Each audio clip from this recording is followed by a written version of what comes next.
इस समय चुनाव को लेकर उत्तर प्रदेश के केंद्र बिंदु पर जातीय समीकरण हावी होता जा रहा है और इन जातीय समीकरणों में सबसे ऊपर दलित समीकरण है और इस समीकरण को कैश कराने के लिए BJP, Samajwadi party, Azad Samaj party के साथ साथ बसपा पार्टी भी बहुत तेजी के साथ लगती दिख रही है।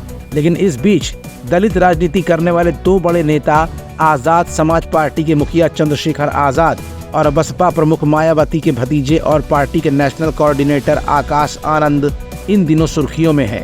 दरअसल आनंद ने धौलपुर से संकल्प यात्रा के जरिए राजस्थान में चुनाव प्रचार अभियान शुरू किया है। राजनीतिक जानकारों के अनुसार मायावती अब अपने भतीजे को बसपा का नेतृत्व सौंपने की तैयारी कर रही हैं। हालांकि इस दावे में कितनी सच्चाई है ये तो आने वाला वक्त ही बताएगा।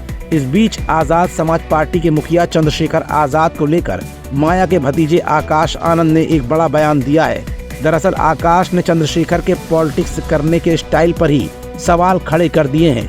आकाश ने कहा है कि चंद्रशेखर आजाद उर्फ रावण की पार्टी आजाद समाज पार्टी और बसपा का लोगों को न्याय दिलाने का तरीका बहुत अलग है।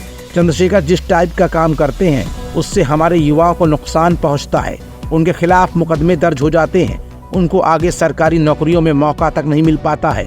आकाश आनंद ने कहा, यूपी में बहन मायावती ने अनेकों काम किए हैं। बहन मायावती से मुख्यमंत्री योगी आदित्यनाथ और प्रधानमंत्री नरेंद्र मोदी को भी सीख लेनी चाहिए। अपने समर्थकों को संदेश देते हुए आकाश आनंद ने कहा, जब तुम्हारे सिर पर शेरनी बहन मायावती का हाथ है तो क्यों घबराते हो? कभी न झुकना और कभी न डरना। अपनी जिंदगी को अपनी शर्तों पर ही जियो। चंद्रशेखर के खिलाफ लोकसभा चुनाव में उतरने के मुद्दे पर उन्होंने अपनी स्थिति साफ की और कहा कि जब चंद्रशेखर से ये सवाल पूछा गया था तो इन्होंने उसका उत्तर ना के बराबर दिया था। अब आप बताइए कि आपका क्या रुझान है? आकाश ने कहा, ये तो फिलहाल वक्त ही बताएगा चंद्रशेखर के खिलाफ वो चुनाव लड़ते हैं या नहीं।